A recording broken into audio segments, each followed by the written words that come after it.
ಇವತ್ತು ವಾಲ್ಮೀಕಿ ಪುತ್ಥಳಿ ವಿಚಾರದಲ್ಲಿ ಏನು ರಾಜಕಾರಣ ಮಾಡಕ್ಕೆ ಹೊಂಟಿದ್ದಾರೋ ಇವತ್ತು ಬಹುಶಃ ನಾನು ಕೇಳಂತ ವಿಚಾರಗಳು ನೋಡಿದಂತ ಟೈಮಲ್ಲಿ ಮುಂಚೆಯಿಂದ ಕೂಡ ಈ ಸರ್ಕಾರ ಬಂದಂತ ಟೈಮಲ್ಲಿ ಎಲ್ಲ ವಾಲ್ಮೀಕಿ ವಿಚಾರಗಳಲ್ಲಿ ಬಂದಂತ ಟೈಮಲ್ಲಿ ಇವತ್ತು ಒಂದು ಉದಾಹರಣೆಗೆ ಹೇಳ್ಬೇಕಂದ್ರೆ ಮಹರ್ಷಿ ವಾಲ್ಮೀಕಿ ಅಭಿವೃದ್ಧಿ ನಿಗಮದಲ್ಲಿ 187 ಕೋಟಿ ಭ್ರಷ್ಟಾಚಾರ ಮಾಡಿದ್ರು. ಮೊದಲನೇದು. ಎರಡನೇ ತಪ್ಪು ಏನು ಮಾಡಿದ್ರು, ಇಲ್ಲಿ ತನಕ ಇದೆ 187 ಕೋಟಿ ರೂಪಾಯಿ ವಾಪಸ್ ಕೂಡ ಕಟ್ಟಿಲ್ಲ. ಇವತ್ತು ಕೇವಲ ಮಂತ್ರಿಗಳನ್ನ ನಾಗೇಂದ್ರ ಅವ್ರನ್ನ ರಾಜೀನಾಮೆ ತಗೊಂಡ್ರೆ ರಾಜೀನಾಮೆ ಬಿಟ್ರೆ ಬೇರೆ ಏನು ಮಾಡ್ಲಿಕ್ಕೆ ಆಗ್ಲಿಲ್ಲ. ಇವತ್ತು ಅದೇ ರೀತಿಯಲ್ಲಿ ಕೂಡ ನಾವು ನೋಡ್ತಾ ಇದ್ವಿ. ಇವತ್ತು ನಾಗೇಂದ್ರ ಅವರು ತಪ್ಪು ಮಾಡಿದಾರ, ರಾಜೀನಾಮೆ ತಗೊಂಡಿದಾರ. ಅದೇ ರೀತಿಯಲ್ಲಿ ನಮ್ಮ ಇವರು ರಾಜಣ್ಣವರು ಏನು ತಪ್ಪು ಮಾಡ್ಲಿದ್ರೆ ಕೂಡ ಅವ್ರಂತ ಭ್ರಷ್ಟಾಚಾರ ಮಾಡಿದ್ರು, ಜೈಲಿಗೆ ಹೋದ್ರು. ಇವತ್ತು ಅವ್ರ ಇಲಾಖೆಯಲ್ಲಿ ಏನು ಭ್ರಷ್ಟಾಚಾರ ಮಾಡ್ಲಿಕ್ಕೆ ಅವಕಾಶನೇ ಇಲ್ಲ, ಏನು ಕೋಪರೇಟಿವ್ ಅಲ್ಲಿ. ಇವತ್ತು ರಾಜಣ್ಣವ್ರನ್ನ ಇಲ್ಲಿ ತನಕ ಇದೆ ಕ್ಲಾರಿಫಿಕೇಶನ್ ಕೊಟ್ಟಿಲ್ಲ. ಅವ್ರು ರಾಜೀನಾಮೆ ತಗೊಂಡ್ರಿ, ರಾಜೀನಾಮೆ ತಗೊಂಡ ನಂತರ ಎದಕ್ಕೋಸ್ಕರವಾಗಿ ರಾಜೀನಾಮೆ ತಗೊಂಡಿವಿ ಅಂದ್ರೆ ಇಲ್ಲಿ ತನಕ ಕೂಡ ಕ್ಲಾರಿಫಿಕೇಶನ್ ಸಿಕ್ಕಿಲ್ಲ. ನಿಮ್ಮ ಹೈಕಮಾಂಡ್ ಕ್ಲಾರಿಫಿಕೇಶನ್ ಕೊಟ್ಟಿಲ್ಲ, ಯಾರು ಕೂಡ ಕ್ಲಾರಿಫಿಕೇಶನ್ ಕೊಟ್ಟಿಲ್ಲ. ಆದ್ರೆ ನಾನು ಸರ್ಕಾರಕ್ಕೆ ಒತ್ತಾಯನ ಮಾಡ್ತಾ ಇದ್ದೀನಿ. ಇಷ್ಟೊಂದು ದೊಡ್ಡ ಇವತ್ತು ಗಲಭೆ ಆದಂತ ಟೈಮಲ್ಲಿ ಇವತ್ತು ಯಾರು ಕೂಡ ನೀವು ಯಾರನ್ನ ಅರೆಸ್ಟ್ ಮಾಡಬೇಕಾಯ್ತು, ಶಾಸಕರನ್ನ ಆದಿ ಹಿಡ್ಕೊಂಡು ಇಷ್ಟೊಂದು ಒಂದು ಕೊಲೆ ಆದ್ರೆ ಕೂಡ ಇಲ್ಲಿ ತನಕ ಕೂಡ ಕಾದ್ಕೊಂಡು ಕುಂತೀರಿ ಅಂದ್ರಿಗಿನ ಖಂಡಿತವಾಗಿ ನಾನು ಮುಖ್ಯಮಂತ್ರಿಗಳು, ನಾನು ಪದೇ ನೆನಪು ಮಾಡಿಕೊಡ್ತೀನಿ. ಮುಖ್ಯಮಂತ್ರಿಗಳೇ, ನೀವು ರಿಪಬ್ಲಿಕ್ ಆಫ್ ಬಳ್ಳಾರಿ ಆಗಿದೆ ಅಂತೇಳಿ ನೀವು ಬೆಂಗಳೂರಿಂದ ಬಳ್ಳಾರಿ ತನಕ ಕೂಡ ಪಾದಯಾತ್ರೆ ಬಂದಿದ್ರಿ. ಇವತ್ತು ರಿಪಬ್ಲಿಕ್ ಆಫ್ ಕಾಂಗ್ರೆಸ್ ಆಗಿ ಇವತ್ತು ಈ ರಿಪಬ್ಲಿಕ್ ಆಫ್ ಕಾಂಗ್ರೆಸ್ ಆಗಿ ಇವತ್ತು ಇಷ್ಟು ಕೊಲೆ ಆಗಿದ್ರೆ ಕೂಡ ಅವ್ರು ಅರೆಸ್ಟ್ ಮಾಡೋಂಥ ವಿಚಾರದಲ್ಲಿ ನೀವು ಎಲ್ಲ ಒಂದು ಕಡೆ ಮೀನಾವೇಶ ಮಾಡ್ತಾ ಇದ್ರಿ.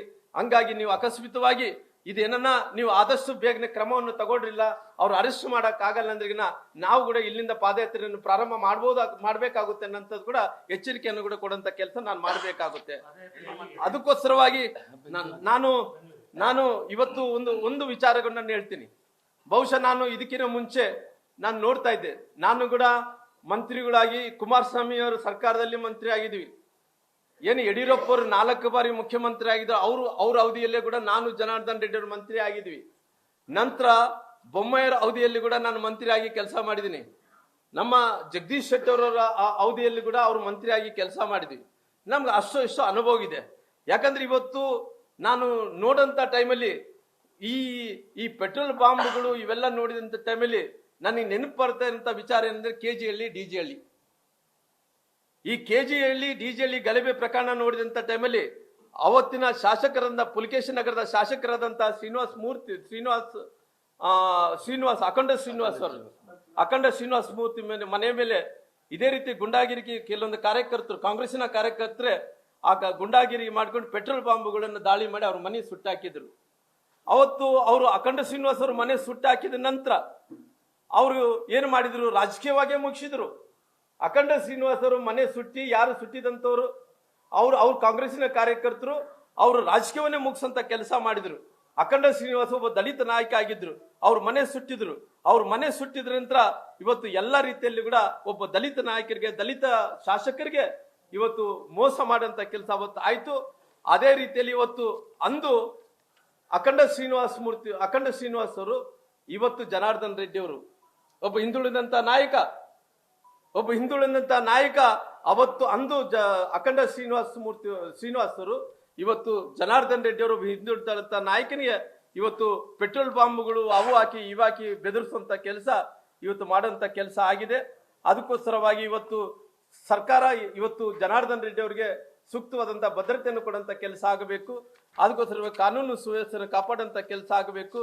ಅವತ್ತು ಏನು ಅಖಂಡ ಶ್ರೀನಿವಾಸ್ ಅವ್ರಿಗೆ ಏನು ಸಂಪತ್ ರಾಜನ್ ಅಂತವ್ರು ಏನು ಅವತ್ತು ಅವ್ರ ಮನೆ ಸುಟ್ಟಾಕಿದ್ರು, ಅವ್ರೆಲ್ಲರೂ ಕೂಡ ಯಾರ ಜೊತೆಲಿ ಅಡ್ಡಾಡ್ತಾರೆ ಅನ್ನೋ ವಿಚಾರ ಕೂಡ ನಿಮ್ಗೆಲ್ಲ ಗೊತ್ತಿರೋ ಕಾರಣ ಇವತ್ತು ಬಹಳಷ್ಟು ಮಂದಿ ಕಾಂಗ್ರೆಸ್ಸಿನ ಹಿಂಬಾಲಕರು, ಕಾಂಗ್ರೆಸ್ಸಿನ ಶಾಸಕರು ಎಲ್ಲರೂ ಕೂಡ ಇದರಲ್ಲಿ ಶಾಮೀಲಾಗಿರೋ ಕಾರಣ, ಒಬ್ರು ಅಮಾಯಕ ಡೆತ್ ಆಗಿರೋ ಕಾರಣ ಅವ್ರು ಆದಷ್ಟು ಶೀಘ್ರದಲ್ಲಿ ಅವ್ರು ಬಂಧಿಸಬೇಕನ್ನೋಂಥ ಒತ್ತಾಯವನ್ನು ಕೂಡ ನಾನು ಮಾಡ್ತೇನೆ. ಅಲ್ಲ, ಅವರು ಅಕಸ್ಮಿತವಾಗಿ ಈ ರೀತಿ ಅವರು ಅರೆಸ್ಟ್ ಮಾಡ್ಲಕ್ ಆಗಲ್ಲ ಅಂತ ಹೇಳಿದೆ. ಇಲ್ಲಿ ತನಕ ಆಗಿದೆ, ಒಬ್ಬರು ಅಂಗರಕ್ಷಕಗಳಿಂದ ಫೈರ್ ಆದ ನಂತರ ಒಬ್ಬ ವ್ಯಕ್ತಿ ಸತ್ತೋದ ನಂತರ ಕೂಡ ಅವ್ರು ಏನ್ ಹೇಳ್ತಾ ಇದ್ರ, ಅವ್ರ ರೈಫಲ್ಗಳೆಲ್ಲ ಕೂಡ ಯಾರು ಇವತ್ತು ಖಾಸಗಿ ವ್ಯಕ್ತಿಗಳು ಯಾರಿದ್ರು ಅವ್ರ ಗುಂಡು ಏನ್ ಹಾರಿದೇನೋ, ಆ ಹುಡುಗ ಸತ್ತಂತ ದೇಹದಲ್ಲಿ ಏನಿದೇನೋ ಆ ದೇಹದಲ್ಲಿ ಇದ್ದಂತ ಟೈಮಲ್ಲಿ ಅಂಗರಕ್ಷಕಗಳಿಂದನೇ ಹಾರಿದೆ ಅಂತ ವರದಿ ಬಂದ ನಂತರ ಕೂಡ ಇಲ್ಲಿ ತನಕ ಆಗಿದೆ. ಅವ್ರನ್ನ ಅರೆಸ್ಟ್ ಮಾಡಂತ ಕೆಲಸ ಆಗ್ಲಿಲ್ಲ. ಅರೆಸ್ಟ್ ಮಾಡೋಂಥ ಕೆಲಸ ಆಗ್ಲಿಲ್ಲ ಅಂದ್ರಿಗಿನ ನೀವು ಇದೇ ರೀತಿಯಲ್ಲಿ ಅರೆಸ್ಟ್ ಮಾಡಕ್ ಆಗಲ್ಲ ಅಂದ್ರೆ ನಾವೇನ್ ಹೋರಾಟ ಮಾಡಬೇಕಾಗುತ್ತೆ. ಪಾದಯಾತ್ರೆಯನ್ನು ಕೂಡ ನಾವು ತೀರ್ಮಾನ ಇಲ್ಲಿ ತನಕ ತಗೊಂಡಿರ್ತಾ ತೀರ್ಮಾನವನ್ನು ತಗೋಬೇಕಾಗುತ್ತೆ ಅನ್ನೋ ಮಾತನ್ನ ಹೇಳ್ತಾ ಇದ್ದೀನಿ. ಪಾದಯಾತ್ರೆ ಮಾಡ್ಲಿಕ್ಕೆ ರೆಡಿ ಐತಿ. ಅಲ್ಲ, ಖಂಡಿತವಾಗಿ ಇದೇ ರೀತಿ ನೆಗ್ಲಿಜೆನ್ಸ್ ಮಾಡ್ಕೊಂಡೋದ್ರಿಗೆ ನಾವು ಖಂಡಿತವಾಗಿ ಪಾದಯಾತ್ರೆ ಮಾಡಂತ ಕೆಲಸ ಮಾಡ್ತೀವಿ. ಇಲ್ಲ, ಏನು ಡಿಸ್ಕಷನ್ ಮಾಡಿಲ್ಲ, ಇಲ್ಲಿ ತನಕ ಆಗಿದೆ. ನಾವು ಅವರು ನನಗೆ ಬಂದಂತ ಪ್ರಾಥಮಿಕ ವರದಿ ಏನಿದೆನೋ, ಪ್ರಾಥಮಿಕ ಇನ್ಫಾರ್ಮೇಶನ್ ಏನಿದೆನೋ, ಅವ್ರನ್ನ ಗನ್ಮ್ಯಾನ್ಗಳು ಏನಿದಾರೋ, ಯಾರು ಇವತ್ತು ಗುಂಡು ಆರಿಸಿ ಯಾರೋ ಒಬ್ಬ ಹುಡುಗ ಸತ್ತೋಗಿದಾನೋ, ಆ ಹುಡುಗ ಆರಿಸಿದಂತ ಹುಡುಗ ಸತ್ತ ಮೇಲೆ ಕೂಡ ಇಲ್ಲಿ ತನಕ ಇದೆ, ಅವ್ನ ಅರೆಸ್ಟ್ ಮಾಡಿಲ್ಲ. ಅರೆಸ್ಟ್ ಯಾಕೆ ಮಾಡಿಲ್ಲ ಅಂತ ಅವ್ರು ಸಿಕ್ಕಿಲ್ಲಂತೆ. ಇದೆಂತದ್ದು ಇದು, ಅವ್ರು ಸಿಕ್ಕಿಲ್ಲ ಅನ್ನಂಥದ್ದು ಏನದು? ಅಲ್ಲ, ಅಕಸ್ಮಾತ್ ಅವ್ರು ಹೇಳ್ತಾ ಇರೋಂಥ ಪ್ರಕಾರ ಗನ್ನುಗಳು ಹಿಡ್ಕೊಂಡಾರಂತೆ. ಆ ಗನ್ನುಗಳು ಹಿಡ್ಕೊಂಡ್ರೆ ಅವ್ರು ಅಬ್ಸ್ಕ್ಯಾಂಡಿಂಗ್ ಎಲ್ಲಿದಾರಂತೆ. ಅದು ಎಂತದನ್ನ ನನಗೆ ಏನು ಗೊತ್ತಿಲ್ಲ. ಸರಿ, ಮತ್ತೆ ಇವ್ರು ಏನಾದ್ರು ಬರ್ತಾ ಇದ್ದಾರೆ ಸರ್, ಅಶೋಕ್ ಅವ್ರು ಏನಾದ್ರು ಬರ್ತಾ ಇದ್ದಾರೆ? ಅಲ್ಲ, ಇಲ್ಲಿ ತನಕ ಯಾವುದೇ ಮಾಹಿತಿ ಇಲ್ಲ. ಆಲ್ರೆಡಿ ನಮ್ಮ ನಾಯಕರಾದಂತ ಅಶೋಕರು, ಚಲವಾದಿ ನಾರಾಯಣ ಸ್ವಾಮಿ ಅವರು ಎಲ್ಲರೂ ಕೂಡ ಅಲ್ಲಿ ಏನ್ ಕಂಪ್ಲೇಂಟ್ ಅನ್ನು ಕೊಡಬೇಕಾಯ್ತು ಕಂಪ್ಲೇಂಟ್ ಕೊಟ್ಟಾರ, ಎಲ್ಲ ಕೊಡ. ಅಲ್ಲ, ಇಲ್ಲಿ ತನಕ ಅದೇ ತೀರ್ಮಾನ ತಗೊಂಡಿಲ್ಲ. ತೀರ್ಮಾನ ತಗೊಂಡ ನಂತರ ತಮಗೆ ತಿಳಿಸ್ತೀನಿ. ಅಕಸ್ಮಿತವಾಗಿ ಹಿಂಗ್ ನೆಗ್ಲಿಜೆನ್ಸ್ ಮಾಡಿದ್ರೆ ನಾವು ಪಾದಯಾತ್ರೆ ಮಾಡಬೇಕಾಗುತ್ತೆ ಅನ್ನೋ ಮಾತನ್ನ ಹೇಳ್ತಾ ಇದೀನಿ. ಏನು ಹೆಂಗ ಎತ್ತ ಅನ್ನಂತ ಮತ್ತೆ ತಿಳ್ಕೊಂಡು ಹೇಳಂತ ಕೆಲಸ ಮಾಡ್ತೀನಿ. ಅಲ್ಲ, ಇನ್ನ ಬೇರೆ ಇವತ್ತು ಅರೆಸ್ಟ್ ಮಾಡ್ಬೇಕು. ಯಾರು ಈ ಗಲಭೆಯಲ್ಲಿ ಒಬ್ಬ ಮನುಷ್ಯ ಡೆತ್ ಆಗಿದಾನಲ್ಲ, ಅವ್ರ ವಿಚಾರದಲ್ಲಿ ಅರೆಸ್ಟ್ ಮಾಡ್ಬೇಕನ್ನಂತ ಒತ್ತಾಯವನ್ನು ಕೂಡ ಮಾಡ್ತೀನಿ.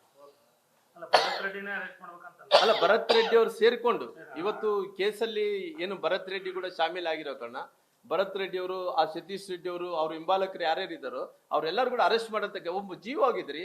ಜೀವ ಹೋದ ಮೇಲೆ ಕೂಡ ಇವತ್ತಿನ ತನಕ ಅರೆಸ್ಟ್ ಮಾಡಕ್ ಆಗ್ತಾ ಇಲ್ಲ ಅಂದ್ರೆ ಯಾರಂತೇಳಿ ರೆಸ್ಪಾನ್ಸಿಬಿಲಿಟಿ ಗೊತ್ತಾಗ್ಬೇಕಲ್ಲ.